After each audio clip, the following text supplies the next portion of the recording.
Imagine having access to a tribe of mentors consisting of some of the best tech leaders in the world, people you may have never heard of, but who in just an hour, you'll know their unfiltered career story. The bets they took, the decisions they made, where they failed, and the lessons that they learned along the way. Welcome to the What Makes You Tick podcast. Hi, I'm Tolu, aka the Podfather, and I'm the host of What Makes You Tick. And I'm Richard Washington. I'm the founder of Tick Talent, and we're proud to sponsor this pod. So this week's episode is with Kartik. Rich, what did you think of the episode with Kartik? So, love this episode for a few different reasons. One of the major reasons is that about a week ago, I spoke to a New York-based tech investor, and they said about the dream combination that they want to see within a tech startup team to go and get investment in today's landscape. And one of those things was the experience across corporate as well as startups. And Kartik had 10 years at Oracle. And then he moved into a scale up, and now he's in startups and an advisor to startups. He knows everything about tech go to market, and that really comes through in this episode. And I think that knowledge around collaboration within startups, being really customer-centric, how to move away from traditional old school type leadership into what people really need nowadays, and to build a really diverse leadership and skill set within his team is a really unique way of looking at it. What did you enjoy the most? I think one of the things I really liked about Kartik was just he's a hard worker. He's self-reflective, so it sounds like he really takes time to do that inner work. He just his approach to things I really enjoyed listening to, and I think that he's good for a lot of success. He's already been quite successful, but I think he's going to be really successful in the future because of the way he approaches things. So I really enjoyed hearing his journey. Exactly right. And I think anyone that's come from India to then go into Silicon Valley and then go through that whole range of different types of businesses and shapes and size, you have to be super adaptable. So what he's learned about what works, I think there's some absolute gold in here for everyone to listen to. So without further ado, let's roll the VT. Kartik, welcome to the show. It's great to have you on. Thanks, Tolu. It's good to be here. My pleasure. I'm really looking forward to our conversation. So the first question that we always ask is, Kartik, what makes you tick?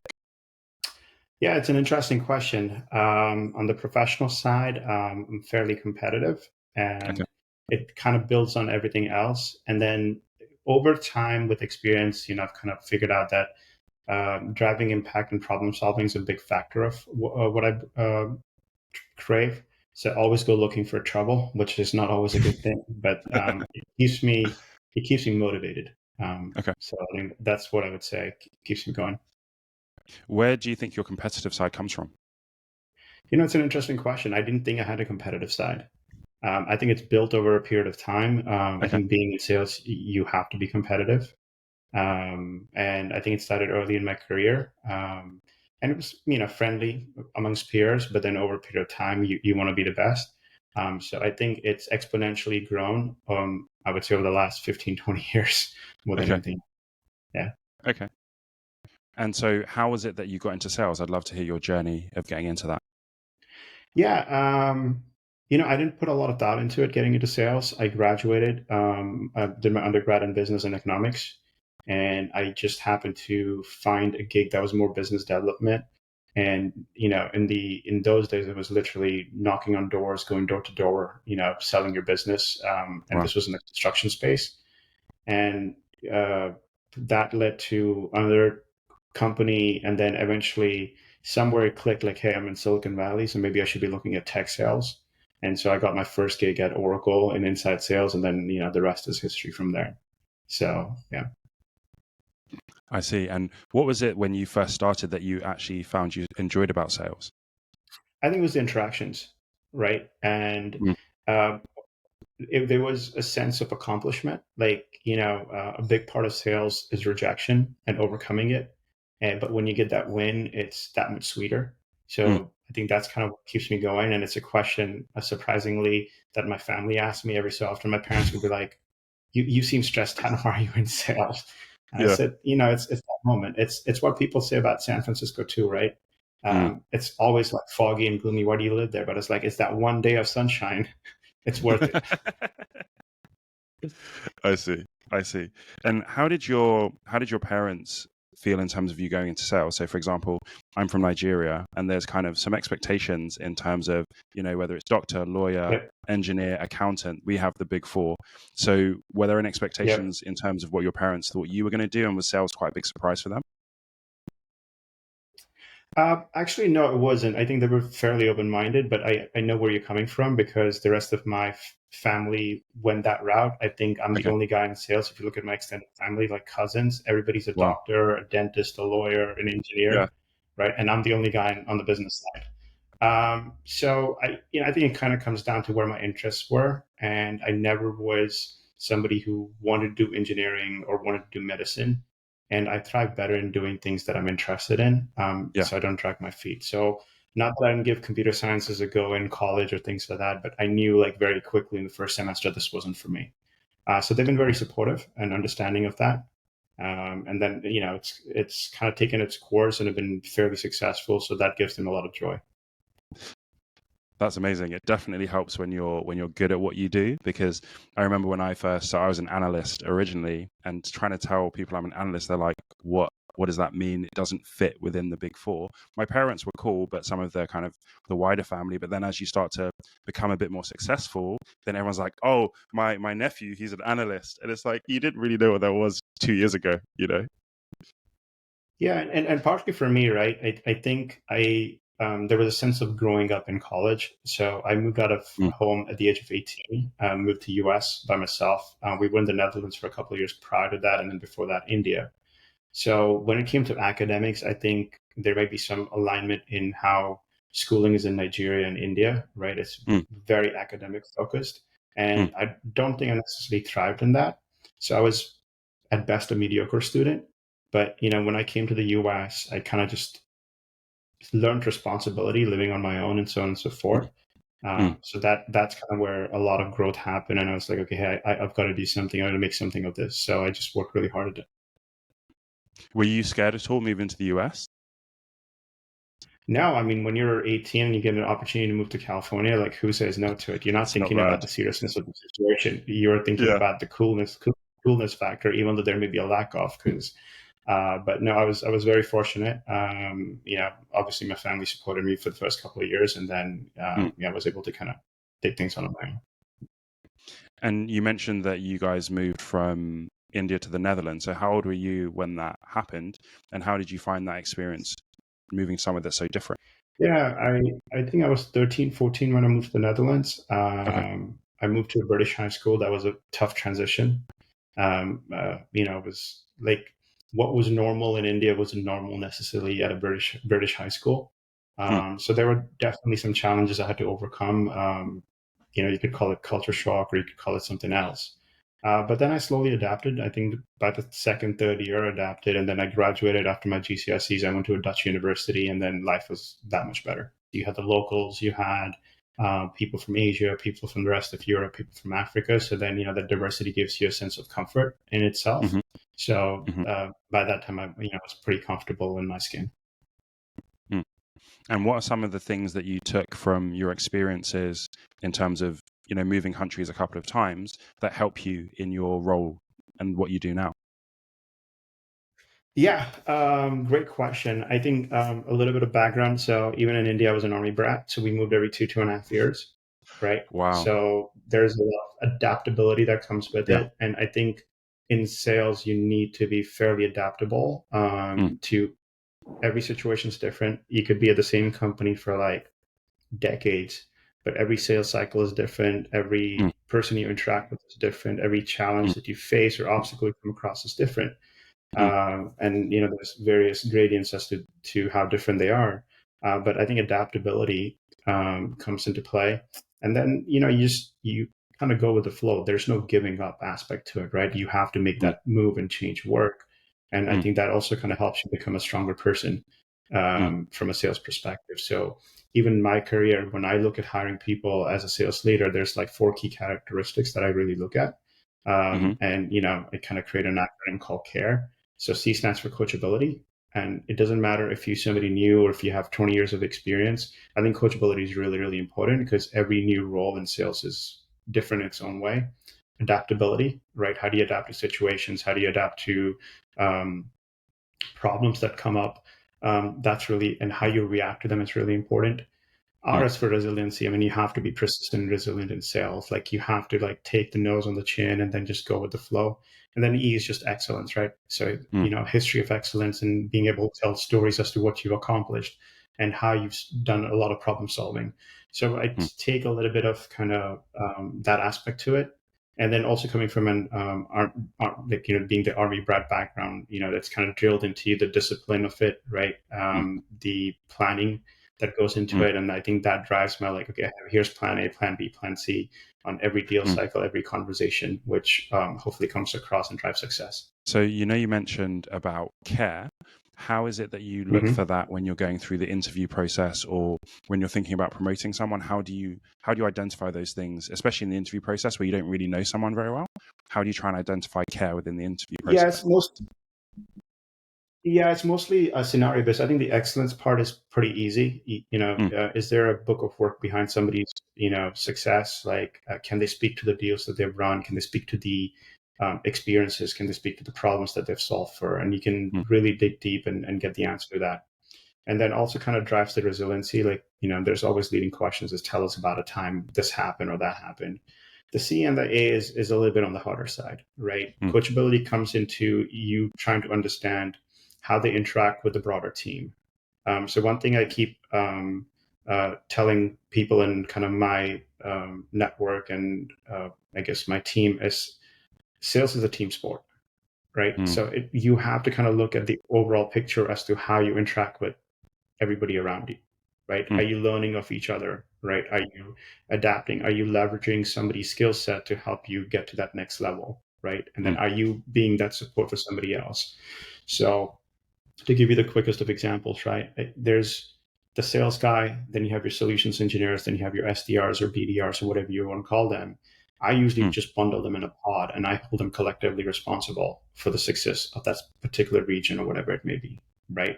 And doesn't necessarily mean because you're the salesperson, you have to always do the heavy lifting. There could be many reasons as to why a solutions engineer should be the lead in a conversation based on who the other party is, the connection, the value, things like that.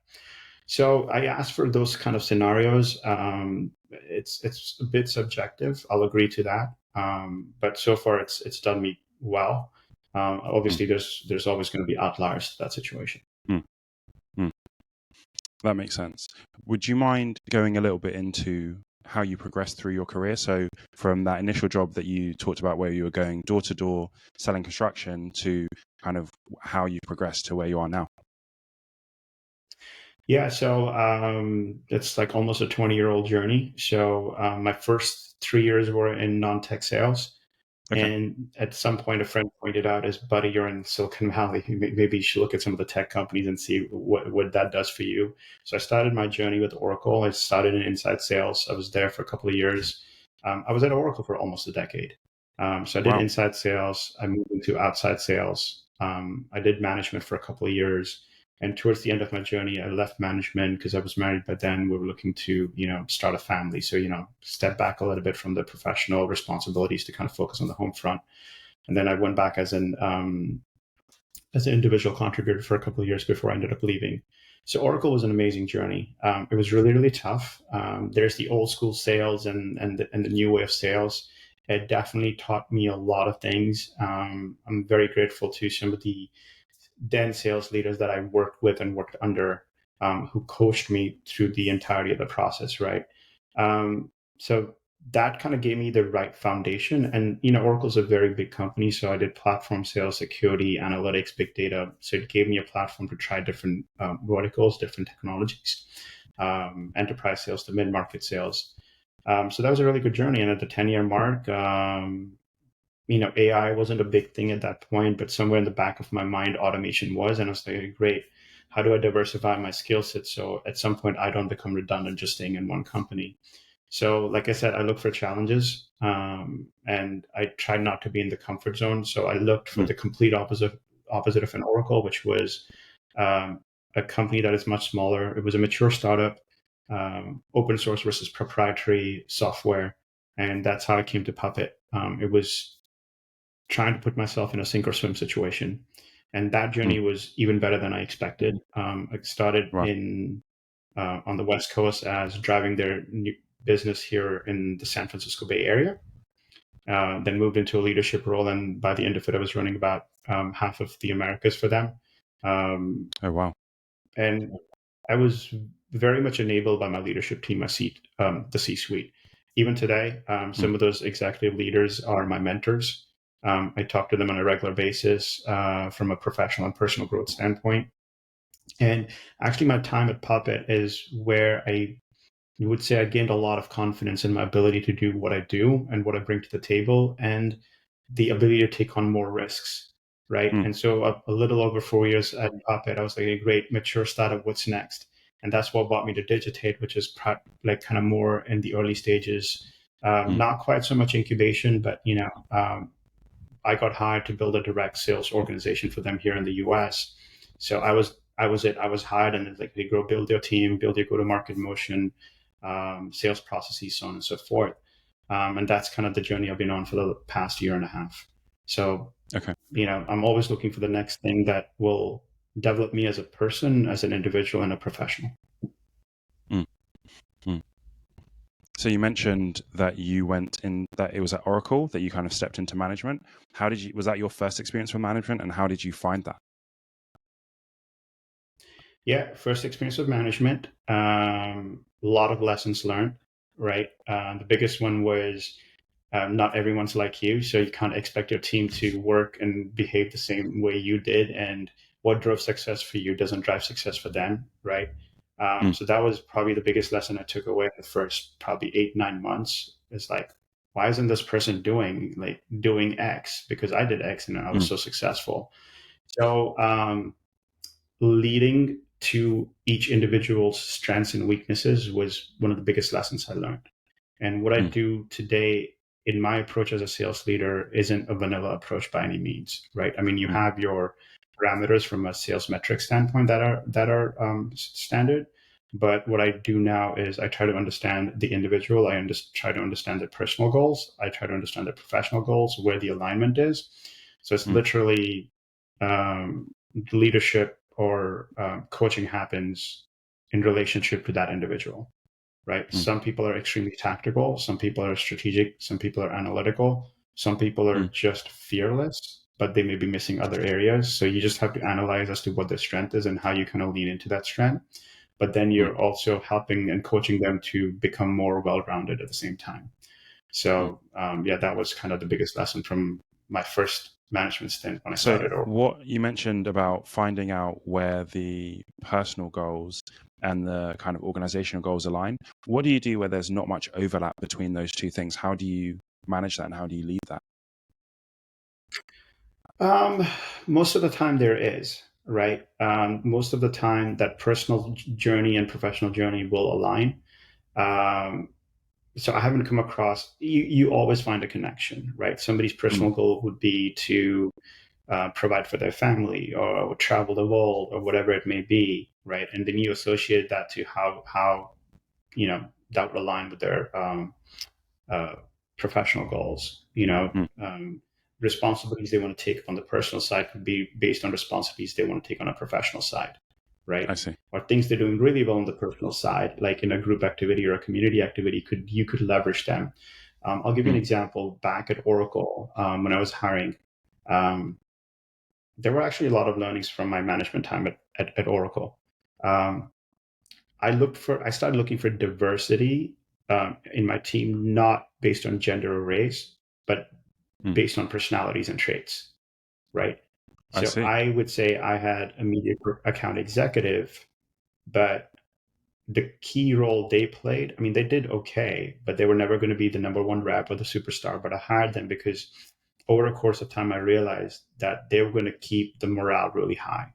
They would come in every day with a smile, high energy, high-fiving everybody, jumping into help wherever help was needed, never saying, hey, I got to do my thing. So somebody like that. Then I had somebody who was seeking leadership roles in the future. So coaching them to take on responsibilities of my plate and helping their teammates out and being mentors, things like that. And that's something I try to do even today. Even when I was trying to build my team at Digitate, I was looking at a balance of experience versus energy. So I hired with somebody with like 2.5 years of experience, and it's a risk sometimes when you do that in a startup, because they will bring that energy. They're fearless. They're going to pick up the phone and make that dial and make mistakes, but it's okay to make mistakes because that's how you learn. And then you bring somebody who's done this for a time, who's done multi-million-dollar deals in their previous roles, how to structure it financially, how to drive a meaningful value-based conversation, and they learn off each other. They're pushing each other to excellence. So yeah. So I don't know if I answered your question, but yeah, I think so, because what I took from it was that you almost find the connection, because it's going to be quite rare from the sounds of it that there's going to be something that's a personal goal that is totally opposed to the company goal, or there's no way that you can make that connection. So I took that from it. What I was really interested in was, so with those players or those team members who might not be the most talented salesperson, for example, what kind of conversations do you have with them? Because, for example, I was on a basketball team where I was playing at a level where I was one of the lower people on the team in terms of talent. And some of the conversations I'd have with my coach were about recognizing the fact that, okay, I'm not the most talented, I'm not going to be the superstar, but about what my role is within that team. So I'm interested, when you have a team member like similar to that, where they're not going to be the top salesperson, what are some of the leadership conversations that you have with them about their role within the team? Yeah, I think it's firstly understanding as to where their state of mind is, right? Do they want to be the number one salesperson on the team, or are they happy like being that team player? And there are always individuals who are happy being that team player. Now, if they want to up level, then you have a regular cadence with them, and I believe in transparency and a very candid conversation. So feedback loop is really, really important. And I strive for a two-way feedback loop. So it's not just me giving feedback. I ask for feedback from them as well, for me as a leader or as a manager. So that's what it is. It's like, okay, great. You want to be the number one. Here are 4 areas that I would like for you to work on. And then we just have a regular cadence on it. And I give you very candid and active feedback. I ask them to go interact with other people who can enable them to grow some of the skill sets. So there's always a point in time where I'm not going to be the best resource for them, right? But one of my peers or some other leader may be. And that could be a sales leader, that could be a leader in operations or finance who could probably help enable this person a little bit more. And it's like, you need to go talk to this person because they can help you in your thought processes, so on and so forth. So where that kind of brings to is, I think it helps you expand your network, which is really, really important in the professional world. It enables you to look for the right kind of mentors who understand where your strengths are and where your gaps are and help you grow as an individual. So those 2 key factors come into play. And I would say I'm the one who does it all. But if I can't do something, I'm going to go find somebody who can help my team member be successful.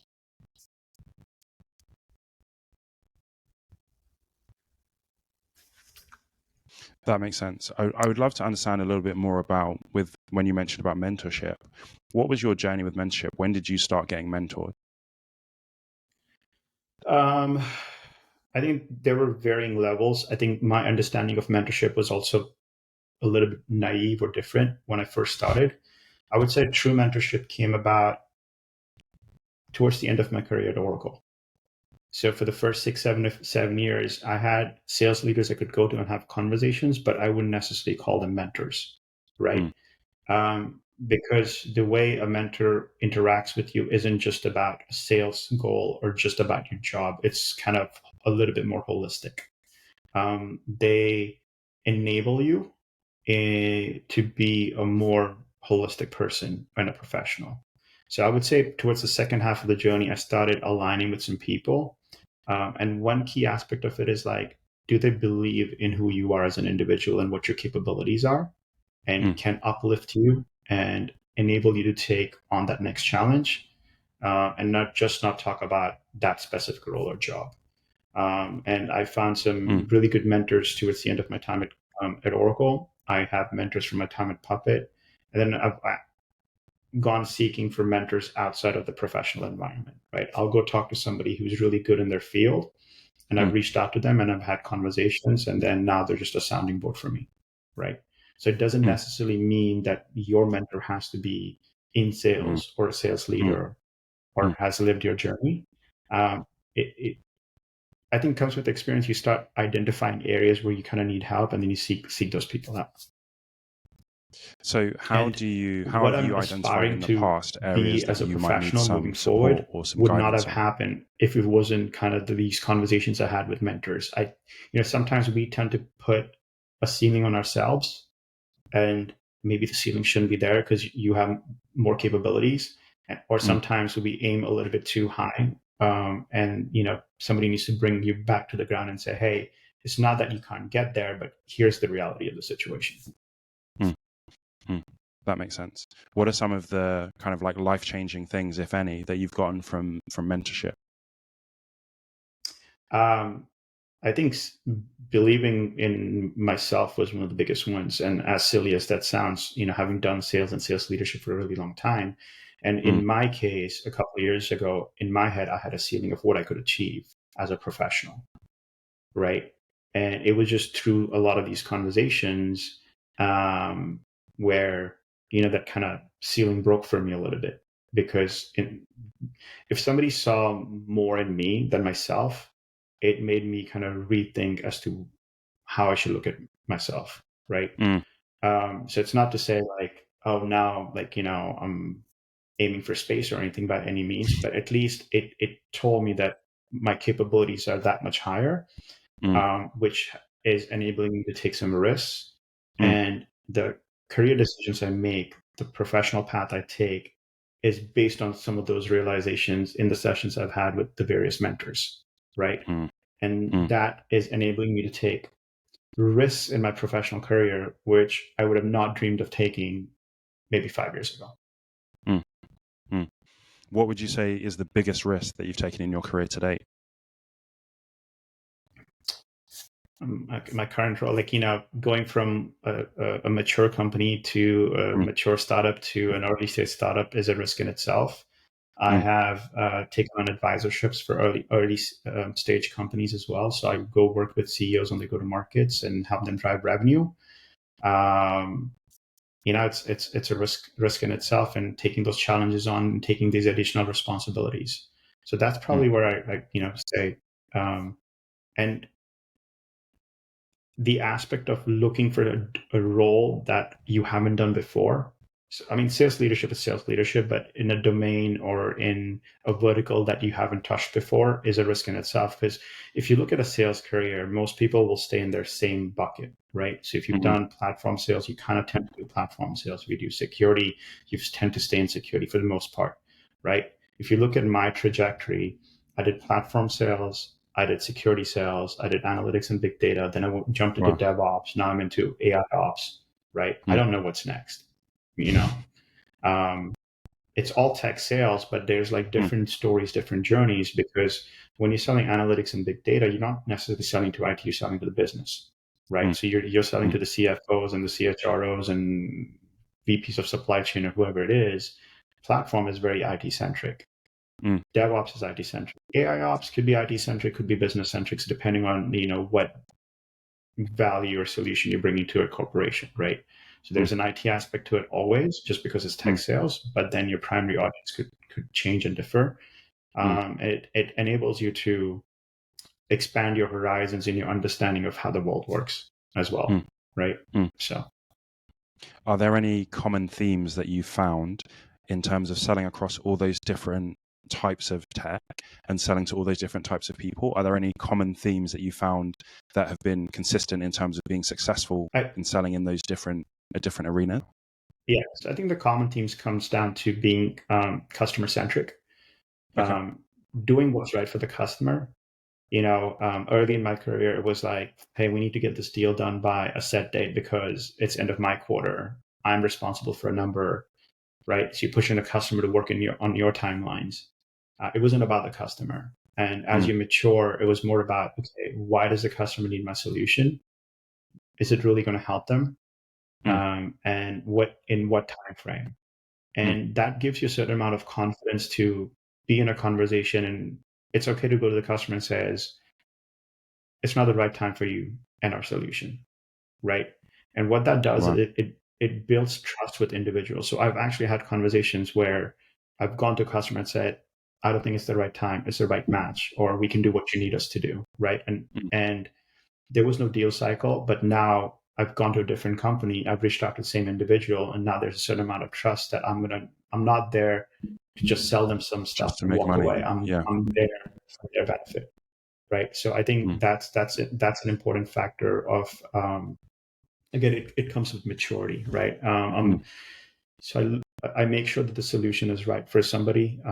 It's going to drive value for them, but what that also does for you as a salesperson and the product you're selling or the company you're selling for, it drives longevity, right? The biggest risk to companies early in their journey is churn. It's great that, hey, year 5 we quadrupled their revenue, and so much focus is on acquiring customers and closing business. You're not really focused on the customer aspect of it, and then suddenly there's 24% churn, 20% churn, and then you're like, wait, what's going on? Because you never really got close enough to the customer. You never went along on that journey with them to drive success for them, to drive the implementation or whatever it may be, to get the value that they should have derived out of it.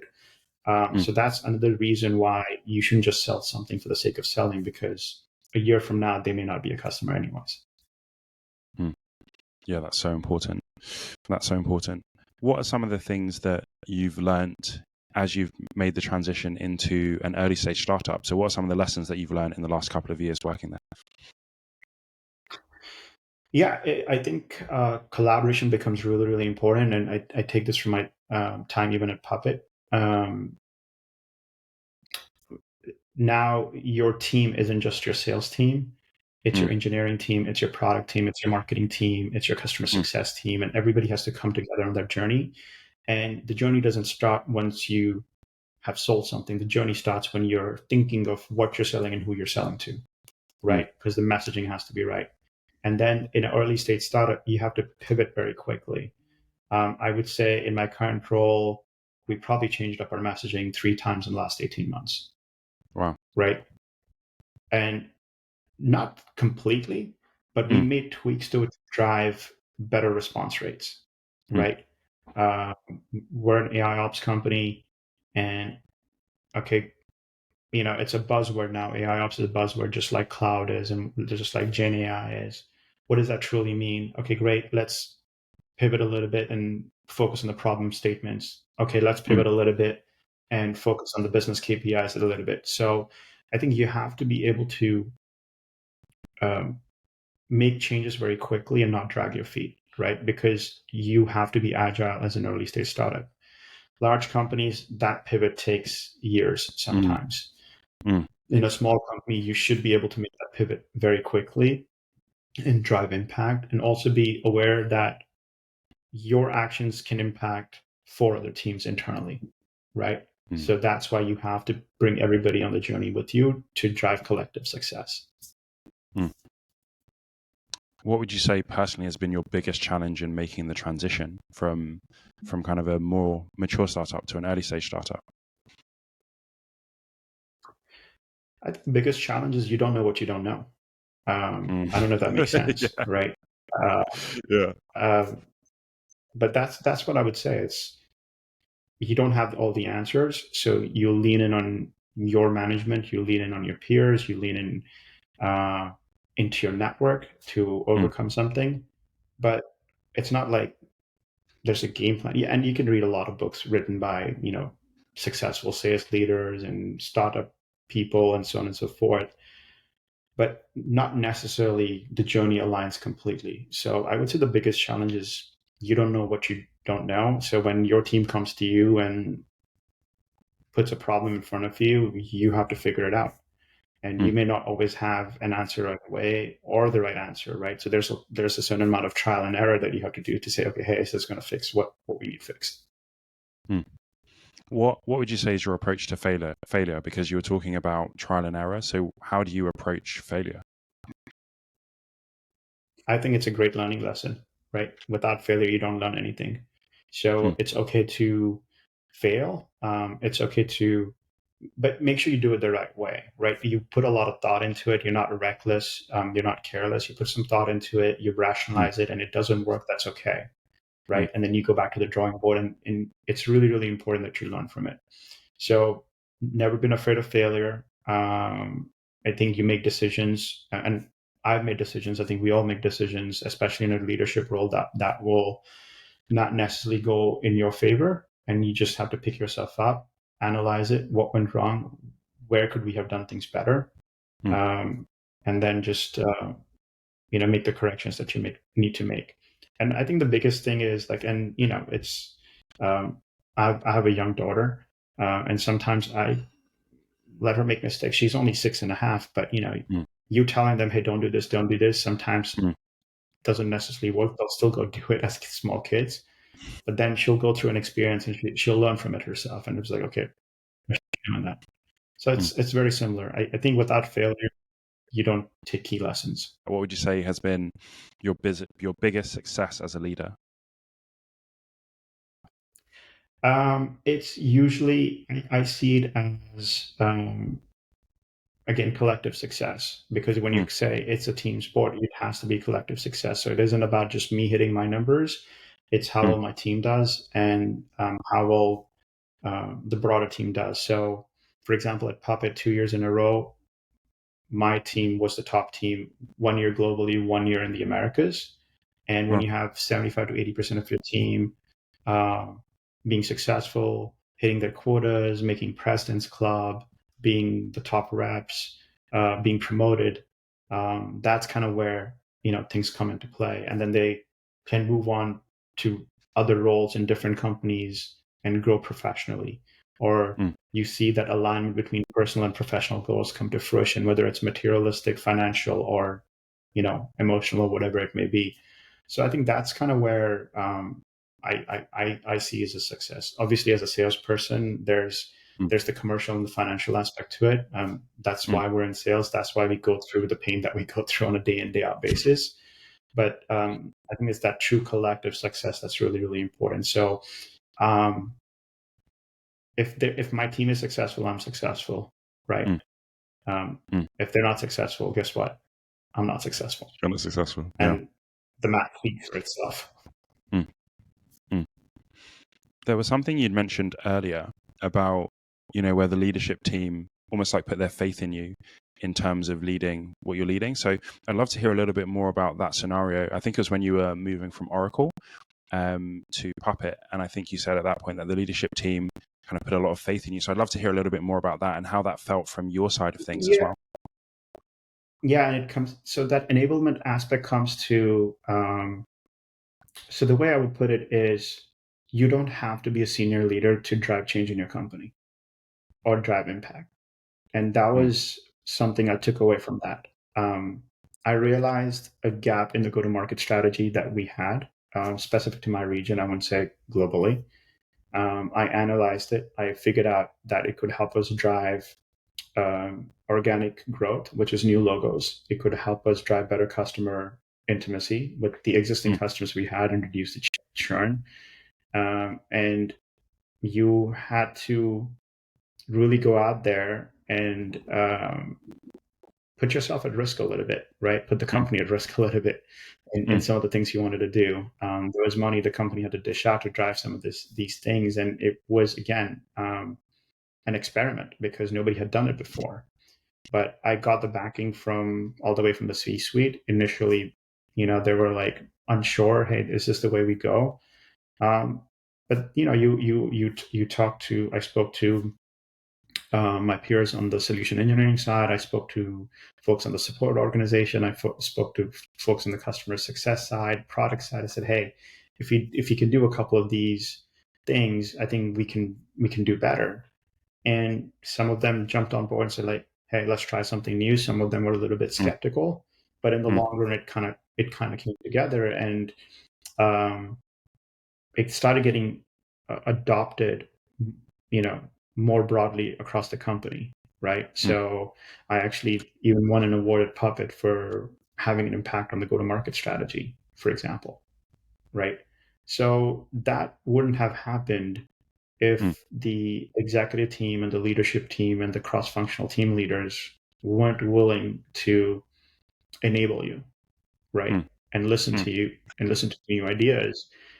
And for me, I wasn't even in a leadership position when I suggested some of these things. I was still an individual contributor. And maybe I did it more out of my survival instinct. It's like, hey, if I don't do this, I'm not going to be successful. If I'm not going to be successful, I'm not going to hit my quota. If I'm not going to hit my quota, guess what? I might be looking for a new job. So maybe it came out of that survival instinct to it. But it's a cliche saying, you don't get until you ask for it kind of a situation. And I went there. I presented an idea.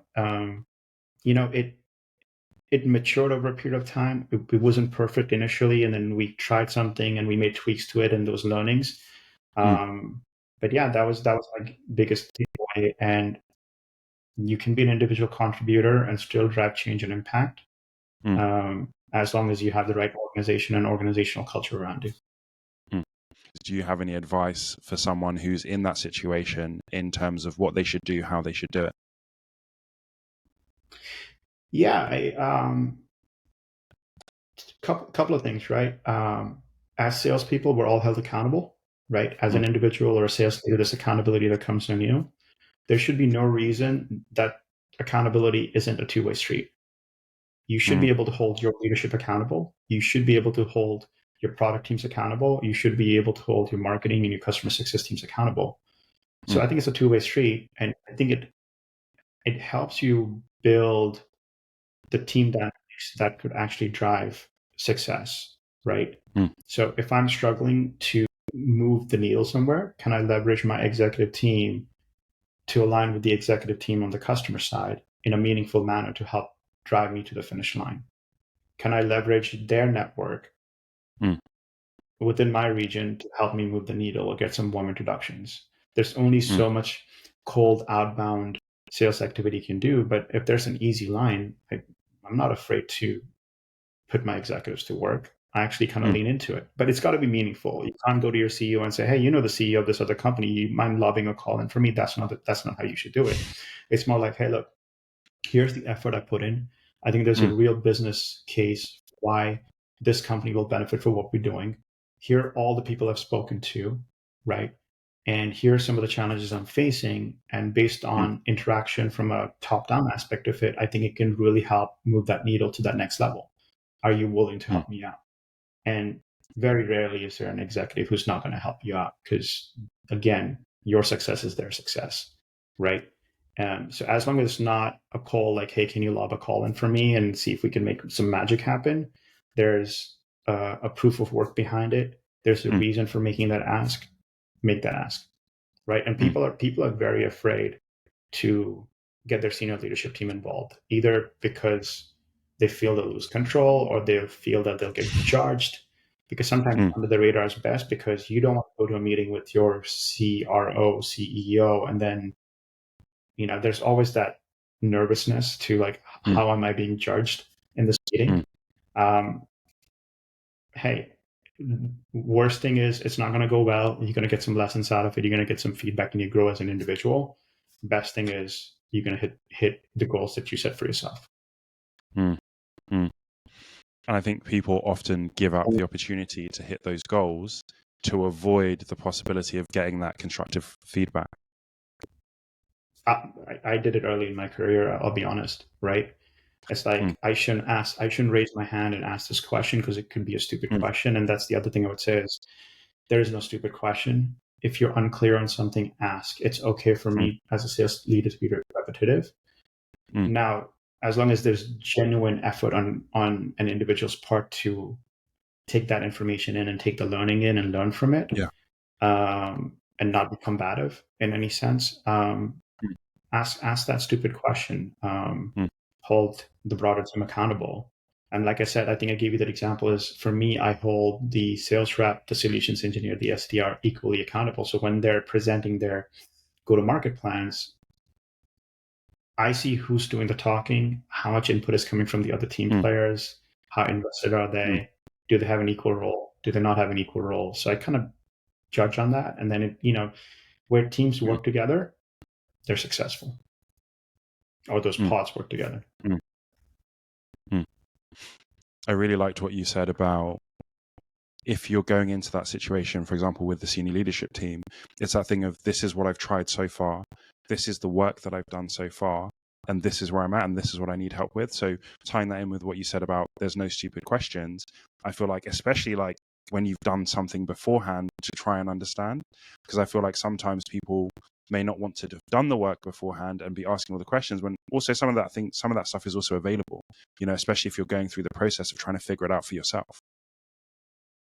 Yeah, I think I would just add one thing is like you always have to try to figure out yourself first before you go reach out to somebody else, right? So I just want to make sure that you've given your best, you've taken that first step, and you've leaned into your team, you've done the hard work, then absolutely make the ask, right? Yeah, couldn't agree more. So just as we close, my final question for you is, how do you want to be remembered by the people that you lead? Great question. I think for me, it isn't about that one single role where I was their manager or sales leader or something like that, right? It has to go beyond that journey, and it's not going to happen with everybody. But just like I reach out to some people that I've worked with in the past and see them as mentors or guides or advisors, that's how I would like to be seen as well, where it wasn't just that 2-year, 4-year, 5-year journey. It goes beyond that. I'll give an example of people that reported to me at Oracle, people who reported to me at Puppet. Now it's a personal relationship, right? We went beyond the professional aspect to it. They still lean on me for things, and vice versa. I'll go lean on them for advice and guidance and so on and so forth, whether they were a peer, they were a subordinate, whatever it may be. So I think that's really important. At the end of it, if you have a good network around you and who you can lean into, and vice versa, I think that's what is going to be the thing that will make me happy, I guess. Right? Sales awards, accolades, they're all great, and I won those as well. But it's the relationships that will kind of drive things in the long run. Yeah. So I would say that's what I aim for as well, right? And building that personal relationship. Yeah, I love that. Thank you so much, Kartik, for being on the podcast. Thank you for sharing your journey and for sharing those vulnerable moments along the way as well. I've really enjoyed our conversation, so thank you so much. Yeah, no, it was good. It was good to reflect on kind of the journey myself. Hopefully there were some good tidbits that people could take away and learn from. But like I said, it's always about keeping an open mind, taking in feedback, even in a way where it may not make you feel really, really great. But I think there's if you're true to yourself, it drives that self-awareness aspect of it, right? And if you're self-aware, then you know what you need to work on to move to the next level. Yeah, couldn't agree more. Thank you so much, Kartik, and thank you guys for listening. And we'll see you on the next episode. Thanks for listening to What Makes You Tick, and I hope you've enjoyed listening as much as I've enjoyed having the conversation. Absolutely. You don't have to have met someone in real life to be mentored by them, right? We've all got favorite sales books, and hopefully this podcast is giving you access to a whole new tribe of mentors who, through their stories and best advice, will help you to achieve a bigger and better career in tech.